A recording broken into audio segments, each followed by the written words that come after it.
Thank you very much indeed, Mr Speaker. My question is to the Minister for Resources, Energy and Northern Australia. Will the Minister update the House on the Government's $5 billion Northern Australia infrastructure facility and the importance of building key economic infrastructure in the north? How will this benefit constituents in my electorate of Leichhardt? The Minister.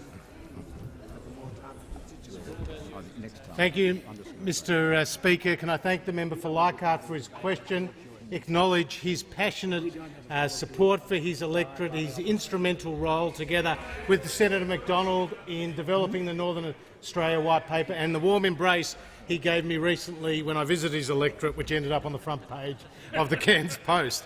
Mr Speaker, the Turnbull government is absolutely committed to the development of Northern Australia. It has 40% of the nation's land mass, 5% of the nation's population, but contributes 11% of the nation's GDP and has a huge endowment of resources.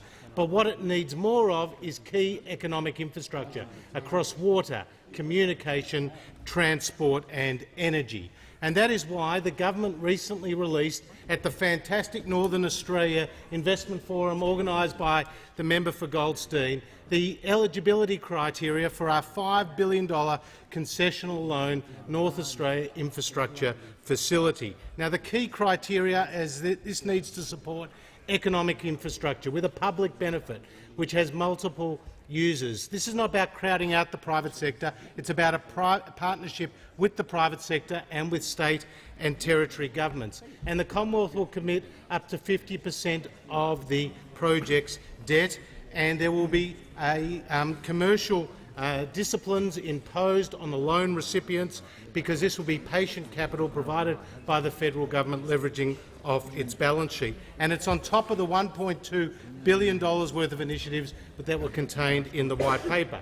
And when I visited the member for Leichhardt's electorate in Cairns, I attended a forum organised by Advance Cairns and the Chamber of Commerce, and I visited the airport there, which is the 7th largest international airport in our country with 5 million annual passengers.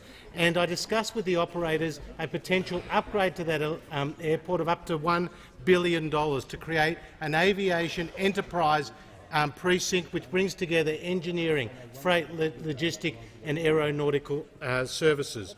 I also was raised with me the Nalinga Dam proposition, which has been put forward by the Queensland Government as a potential NAIF project which could provide water security to people in the region.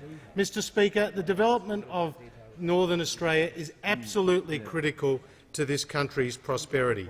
It's a long-term endeavour, not just for 5, 10, 15 or 20 years, but well beyond that. It's a bipartisan endeavour, and I thank the member for Brand and the member for Lingiari for attending the recent forum in Darwin. And can I say this is ultimately a national endeavour, because when the north of Australia prospers, the rest of Australia also prospers. Yeah.